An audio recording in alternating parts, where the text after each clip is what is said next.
మోహిని రహస్యం ఒక మిత్రభావ దెయ్యం.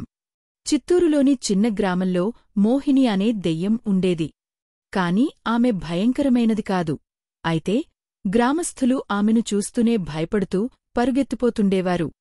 ఒకరోజు సమీరా అనే చిన్నారి తాతయ్య ఇచ్చిన ప్రియమైన బొమ్మను కోల్పోయింది. ఆ బొమ్మ నాగార్జునసాగర్ మడిపాటి చెట్టుపై చిక్కుకుపోయింది.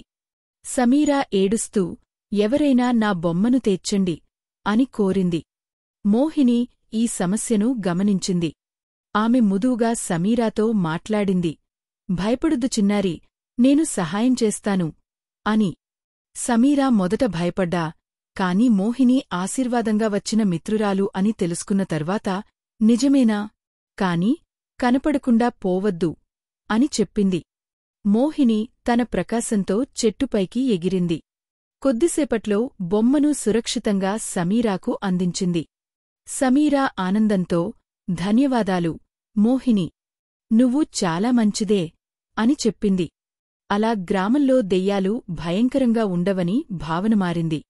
అసలైన పరీక్ష తుఫానుతో పోరాటం. ఒకరోజు గ్రామాన్ని భయంకరమైన తుఫాను తాకింది. నల్లమల అటవీ ప్రాంతం దగ్గర కోటప్పకొండ గుడివద్ద ఆకాశం ఉరుములతో భయంకరంగా మారింది. అందరూ ఇంట్లోకి పరుగుతీశారు. కాని సమీరా మాత్రం తన పెంపుడు కుక్క విక్రమ్ కోసం కృష్ణానదీ తీరానికి వెళ్ళింది. విక్రమ్ వరద నీటిలో చిక్కుకుపోయాడు.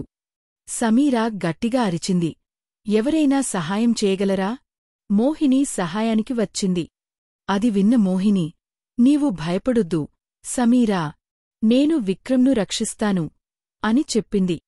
ఆమె తుపానును ఎదుర్కొని విక్రమ్ను కష్టపడి నీటి ప్రవాహం నుండి బయటకు తీసుకొచ్చింది. తుపాను తగ్గిన తర్వాత గ్రామస్థులంతా ఈ ఘటనను చూసి ఆశ్చర్యపోయారు. అందరూ దెయ్యాలు హానికరంగా ఉండవు, మోహిని మా నిజమైన మిత్రురాలు అని ఒప్పుకున్నారు. మోహిని ఇక ఒంటరిగా ఉండలేదు. సమీరా విక్రమ్తో కలిసి ఇంట్లో తీపి బెల్లం చాయ్ తాగుతూ అందరికీ తన కథ చెప్పింది. ఈ కథ ద్వారా నేర్చుకోవాల్సిన విషయం: ప్రతి మనిషిని, ప్రతి పరిస్థితిని ఒకే విధంగా అర్థం చేసుకోకూడదు. మంచి అనుభవాలు అనుకొని చోట దొరుకుతాయి. భయం మనకి అడ్డంకి కాకూడదు. సాహసంగా ముందుకు వెళ్ళాలి. సహాయం ఎప్పుడూ విలువైనది. మనము చేసిన చిన్న సహాయం కూడా జీవితాన్ని మార్చగలదు.